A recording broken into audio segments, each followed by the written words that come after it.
માળિયાહાટીના સ્વામિનારાયણ સંપ્રદાયના હરિભક્તો દ્વારા જળજીર્ણી એકાદશીની ઉજવણી કરવામાં આવી હતી। આ તકી અત્રેના સ્વામિનારાયણ મંદિર ખાતે શ્રીજી મહારાજની ધૂન ભજન અને કીર્તનની રમઝટ અને જય સ્વામિનારાયણના જય ઘોષ સાથે શોભાયાત્રા નીકળી હતી। તો બહોળી સંખ્યામાં હરિભક્તો સાથે શહેરના મુખ્ય માર્ગોએ થઈને આ શોભાયાત્રા મેઘલ નદીએ શ્રીજી મહારાજને પોતાની હયાતીમાં સ્નાન કર્યું હતું અને તે મહારાજની છત્રી શોભાયાત્રા પહોંચી હતી, જ્યાંથી મહારાજને નૌકા વિહાર કરાવવામાં આવ્યો હતો અને સાથે આ પ્રસાદીની જગ્યાએ પણ સ્નાન અને જલ વિહાર કરી હરિભક્તો ધન્ય બન્યા હતા।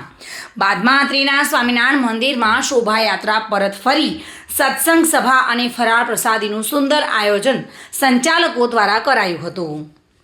જોકે આજે માળિયાહાટીનામાં સ્વામિનારાયણ સંપ્રદાયના હરિભક્તો દ્વારા જલઝીલણી એકાદશીની ભવ્ય ઉજવણી કરવામાં આવી હતી।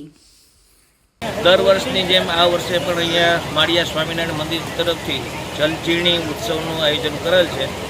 સ્વામિનારાયણ ભગવાન જ્યારે વન વિચરણમાં નીકળ્યા ત્યારે અહીંયા ભગવાન આવી અને અહીંયા સ્નાન કરી સૂર્ય ગંગા નદી અને અહીંયા પીપળાથી બેઠા હતા, ત્યાં તેનો મહિમા છે।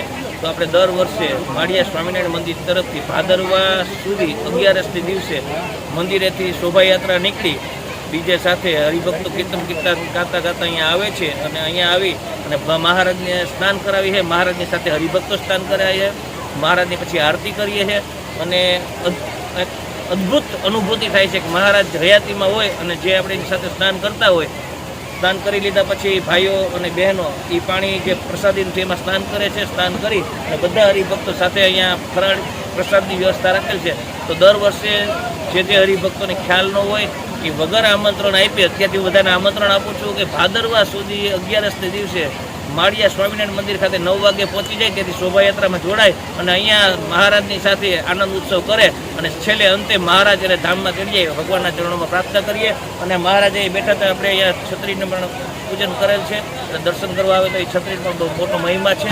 તો બધાને જાહેરમાં આમંત્રણ આપું, દર વર્ષે બધા હરિભક્તો પધારશો। જય સ્વામી। પ્રતાપ સિસોદિયા સાથે bureau report, today Gujarati news.